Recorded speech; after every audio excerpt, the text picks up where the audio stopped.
vida de comunicador público não é fácil. É texto, campanha, vídeo, imprensa, rede social e crise. Tudo ao mesmo tempo e o tempo todo. Mas se não falta desafio, também não falta propósito. A comunicação pública é fundamental para a gente construir um país melhor. E para que a gente faça isso junto, existe o nosso Comunicação Pública Guia de Sobrevivência, o podcast que tenta ser uma espécie de bússola para te conduzir para uma comunicação ampla e efetiva em instituições públicas brasileiras. Eu sou a Aline Castro, sou comunicadora pública há 15 anos, ando um pouquinho sumida aqui no podcast, pessoal, porque não tá fácil dar conta. Além de toda a correria, você vai notar na minha voz, eu tô rouca há quase 2 semanas. Isso me impediu de gravar num primeiro momento, mas enfim, como o meu compromisso aqui tá de pé, eu adoro fazer os podcasts e agradeço a sua audiência. Estou aqui gravando mesmo com a minha voz não 100%. Acredito demais no valor da comunicação pública e se esse também é o seu caso, eu queria te fazer 2 convites. O primeiro é conhecer a Associação Brasileira de Comunicação Pública, a ABC Pública, se juntar ao nosso grupo. E o segundo é me dar um oi lá no Instagram, @AlineCastroComunica, para que a gente possa se conectar por lá também. E por falar em conexão, pessoal, nosso papo de hoje tem tudo a ver com uma missão que é compartilhada por todos nós, comunicadores públicos. Já tem muito tempo que as redes sociais deixaram de ser opcionais, né? Elas passaram a ser preponderantes mesmo no nosso trabalho. As redes são hoje a principal fonte de informação de muita gente. Então é mandatório que as instituições públicas tenham uma atuação forte nesse mundo digital. Mas aí, pessoal, o que acontece é que esse mundo é tão dinâmico, tem sempre canal novo surgindo, algoritmo mudando, tendência para lá e para cá pipocando, é quase impossível a gente acompanhar e dar conta de tudo, né? Bom, para ajudar a gente a montar uma estratégia efetiva no mundo digital, considerando tudo que anda acontecendo nesse mundo tão maluco, eu convidei 2 profissionais de excelência, a Érica Abbe, que é jornalista, mestre em comunicação e atualmente diretora de digital na Impress Oficina, e também a Jéssica Macedo, jornalista especializada em inovação em mídias interativas e executora de contratos digitais no governo do Distrito Federal. Para começar, eu queria que vocês ouvissem a primeira fala da Érica. Eu perguntei para ela justamente o que a gente pode fazer para saber o que priorizar quando o assunto é comunicação digital. Será que a gente precisa mesmo estar em todos os canais e fazer tudo ao mesmo tempo? Eu sempre falo, Aline, que a gente vive, ao mesmo tempo que a gente vive na era da informação, a gente também vive na era dos excessos. É tudo muito intenso, né? Existe uma pesquisa, por exemplo, do We Are Social, que mostra que cada brasileiro está, em média, em 9,8 redes sociais, ou seja, aproximadamente 10 perfis de rede social por pessoa. E aí, claro, né, que nesse perfil de rede social se contempla tudo. WhatsApp, Facebook, Instagram, Twitter, Skype, enfim, TikTok, Tumblr, para todos os gostos, cada um com a sua familiaridade, né? LinkedIn, Pinterest. Bom, as organizações públicas, eu compreendo que a prestação de serviço para o cidadão precisa, de fato, estar presente, sim, em todas as mídias, porque a gente precisa dialogar com a maior parte possível de pessoas. Uma vez que todo o nosso público é todo qualquer cidadão brasileiro, precisamos, sim, estar presente onde as pessoas estão. Então, se as pessoas estão no TikTok, precisamos falar no TikTok. É claro que isso tem a ver com o perfil de público de cada órgão. Órgãos que falam com jovens precisam estar em redes que se falam com jovens. Agora, se você é um órgão que fala com pessoas de meia idade ou, né, pessoas com uma determinada faixa de renda ou de um local muito específico, se as pessoas da sua cidade não estão naquela rede, né, vamos pegar o TikTok como exemplo. Se na sua cidade as pessoas não usam o TikTok e o seu órgão não presta serviço para esse público, não faz sentido realmente você estar ali só por estar. Gente, mapeamento dos públicos é um assunto recorrente aqui no podcast. Para fazer comunicação de resultado, a gente tem que saber mesmo com quem está falando, né? E um desafio para nós do setor público é que justamente a gente precisa falar com muitas pessoas ao mesmo tempo, com uma gama, com toda a população em geral, né?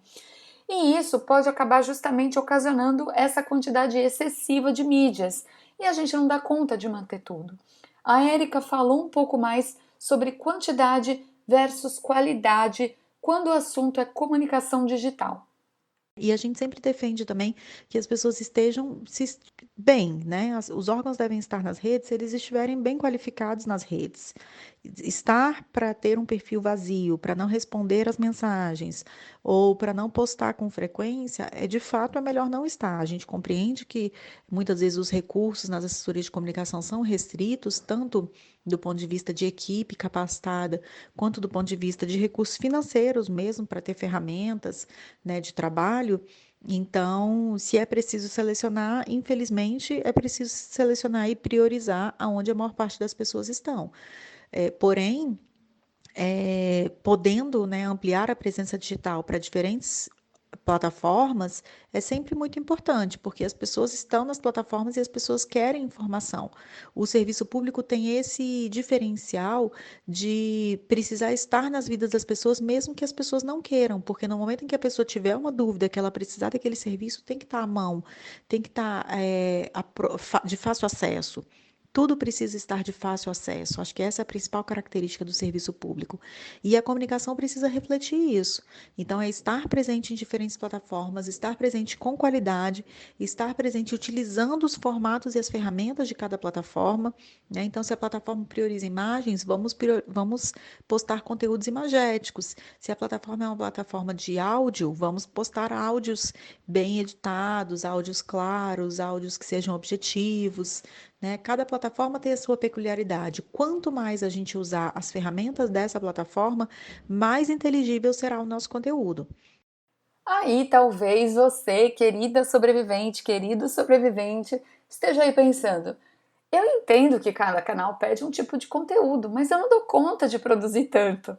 Será que não vale então aproveitar o mesmo vídeo, o mesmo post, postar em várias redes para pelo menos garantir presença em vários canais? Quem vai responder isso pra gente é a Jéssica Macedo. Eu perguntei para ela, afinal, vale aproveitar conteúdo de uma plataforma para outra? Ou será que isso pode ser uma furada? Então, né, isso é uma loucura realmente para quem trabalha com comunicação digital acompanhar esse boom de plataformas, né? Você piscou, tem uma plataforma nova. O que eu sempre penso e tento, dentro do meu trabalho, aplicar é que se você se predispõe, né, enquanto instituição ainda mais pública, a estar em todas as plataformas, até porque a gente tem esse papel, né, como comunicador público, de estar onde o público está, o povo está, ser o mais democrático possível nesse sentido, você tem que fazer isso com muita consciência, sabe?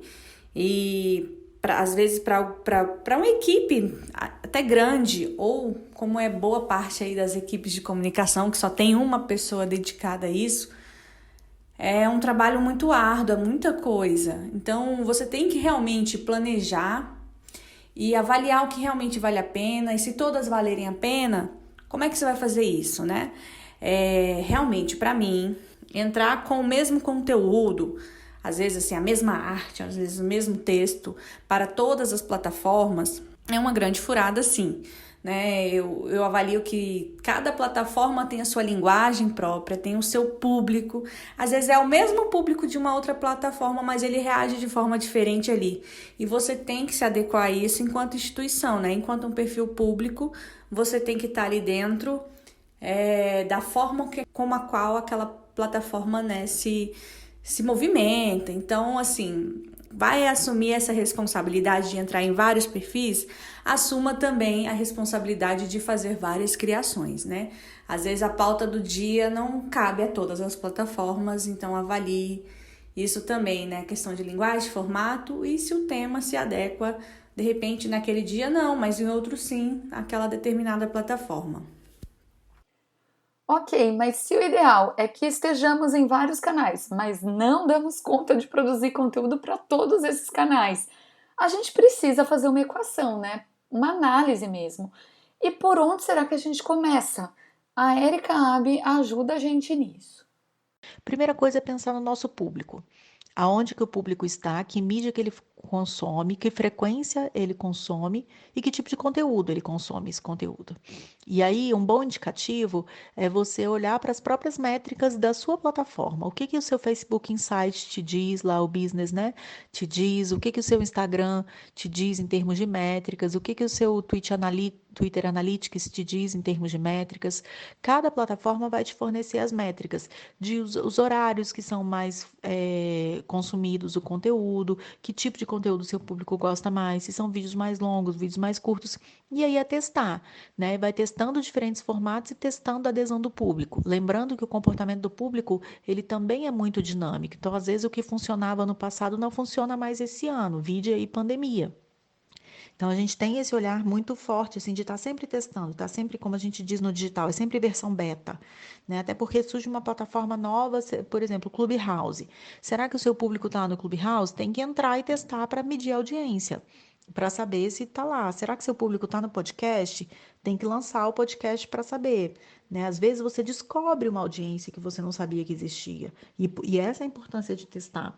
E também saber que, olha, aqui nessa rede a gente realmente não está tendo resposta, a gente está gastando uma energia enorme para postar conteúdo nessa rede e o público não está consumindo. Então, parar de postar naquela rede com tanta frequência, né?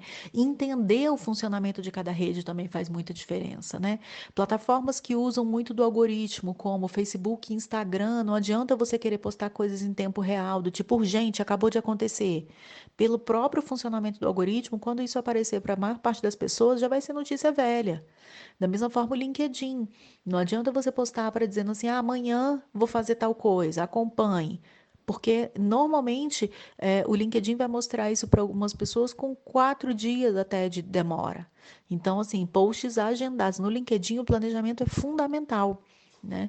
Justamente porque você precisa avisar com antecedência, porque o conteúdo ele é consumido de uma forma mais lenta. As pessoas não entram no LinkedIn toda hora como entram no Twitter ou no Instagram. A Érica falou um pouco de mídias novas, né? Da importância da gente testar para ver se elas funcionam. Mas e quanto às mídias, digamos, mais velhas? Porque quando a gente fala de comunicação digital, né, pessoal, não são só as redes sociais. Não vamos esquecer do bom e velho site, o e-mail e por aí vai. Eu perguntei então para a Jéssica o papel dessas mídias mais tradicionais, digamos assim, para a gente ter uma estratégia eficaz.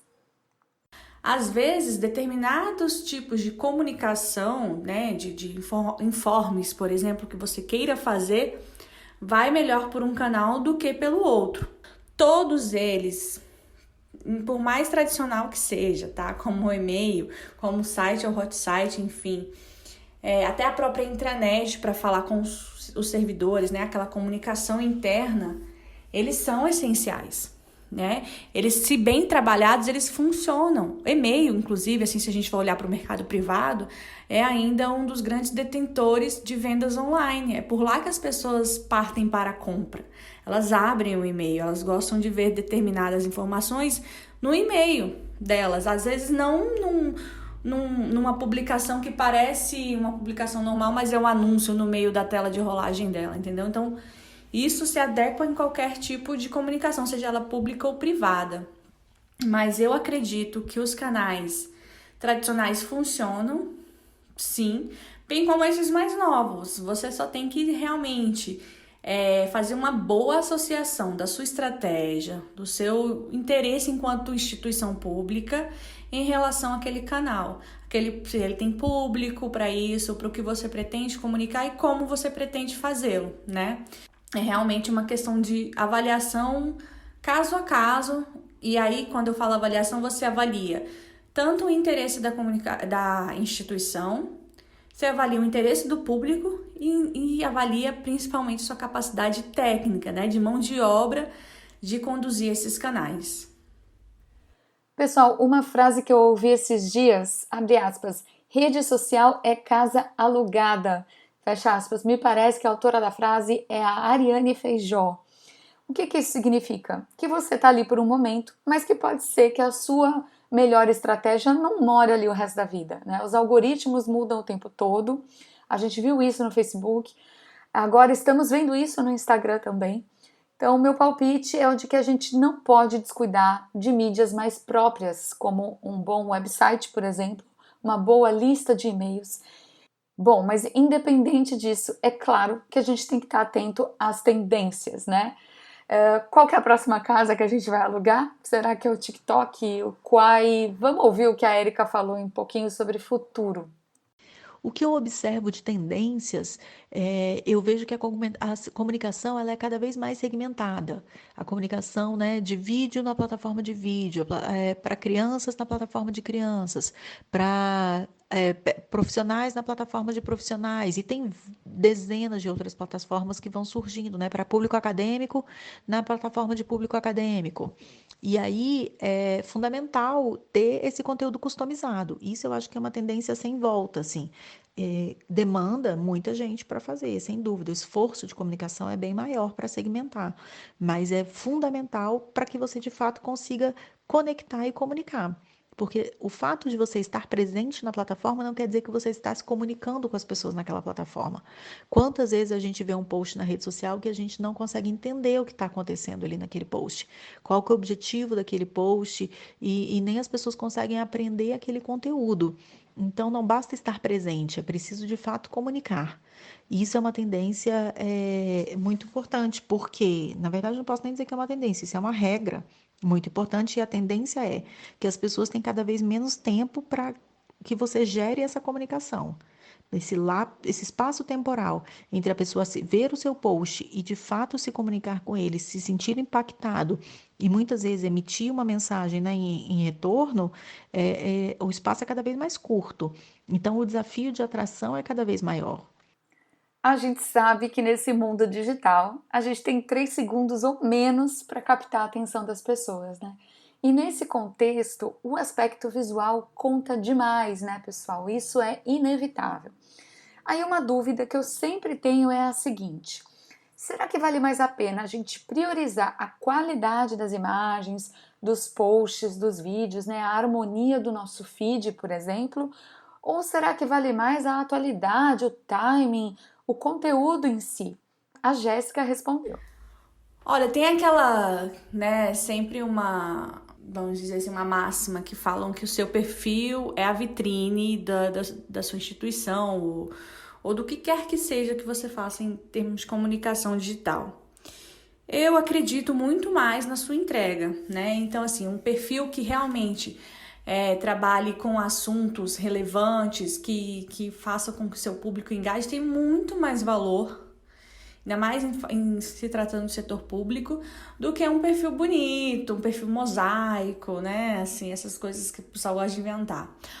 Obviamente que eu sou a favor de uma paleta de cores, uma estética bem definida, até porque quando alguém bater o olho, saber que aquilo lá é um conteúdo de determinada página, né?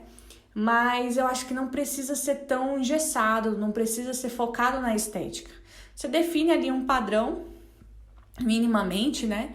E o mais importante, o mais relevante é realmente o conteúdo que você vai estar entregando, justamente aproveitando esses assuntos de time, especialmente para instituições públicas, para chamar a atenção das pessoas. Bom, gente, como eu sempre faço aqui no podcast, eu pedi para as nossas queridas entrevistadas dicas práticas para nós, comunicadores públicos, termos mais efetividade no nosso trabalho de comunicação digital. Então, vamos ouvir as duas, começando pela Jéssica. Eu acho que, no fundo, eu já acabei dando aqui, né? Que a pesquisa, né? Você ter o tempo de planejamento da sua estratégia, de estudar a estratégia de comunicação, né, como um todo, e você conseguir fazer isso entrar no seu planejamento digital, faz toda a diferença.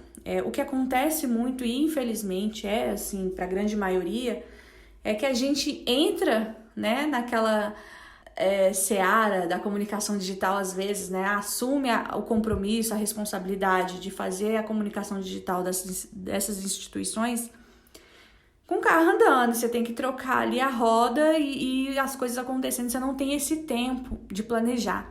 Então, assim, toda oportunidade que você tiver, seja para planejar uma campanha específica, você tem que fazer a campanha Não faça assim do tipo, surgiu da minha cabeça.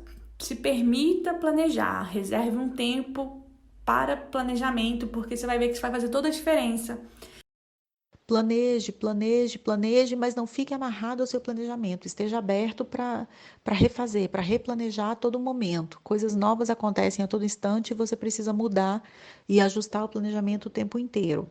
Assim, então, uma boa dose de resiliência e de estar antenado, né, nas novidades, estar sempre por dentro dos trending topics, do que está rolando na rede naquele momento, né? O social media tem que ser um heavy user de redes sociais.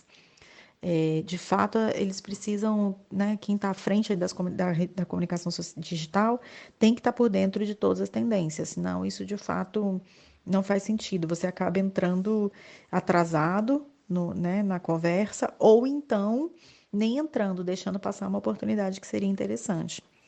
Anotou aí? Capacidade de planejar, mas também flexibilidade para adaptar e, acima de tudo, radar ligado para aproveitar oportunidades. Ninguém está dizendo que é fácil de fazer, mas é bem por aí que a gente precisa atuar. E pode ser que você esteja pensando, mas é difícil demais planejar todas as redes sociais e ainda monitorar o que está acontecendo. Eu pedi para a Érica citar algumas ferramentas que ela indica e que podem ajudar a gente nesse trabalho de comunicação digital. Bom, ferramentas. Eu sempre recomendo usar as ferramentas nativas de cada plataforma. Eu acho que elas são as que têm menor chance de dar erro. Porém, na impossibilidade, as ferramentas de mercado, né, mais famosas aí, Social Bakers, Stiling para social listening, né, o Postgram para Instagram funcionam muito bem. A gente tem boas experiências aqui e não estou fazendo propaganda, é só mesmo o que vem da minha bagagem, né? Tem uma ferramenta fundamental de todas, assim, a principal de todas, Excel. O Excel tem que ser o melhor amigo do social media. Isso aí não tem discussão, assim.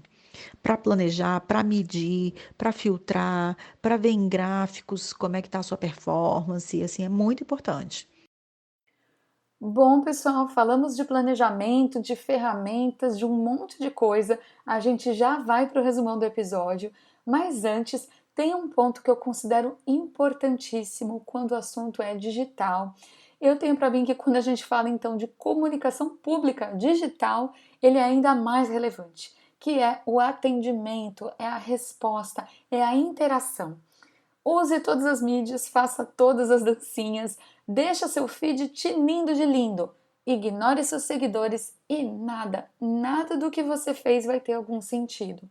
É muito legal a gente inovar, criar, ganhar curtidas, gente, mas a raiz de tudo isso é o serviço público que a gente presta, né? As pessoas nos procuram as nossas instituições porque estão com algum problema, alguma dúvida, e é nosso papel preponderante ajudar essas pessoas a encontrar as respostas que elas procuram. Então, entre post todo dia e resposta a comentários, a responder inbox, interagir, particularmente eu creio que a gente deve optar pelo segundo, né?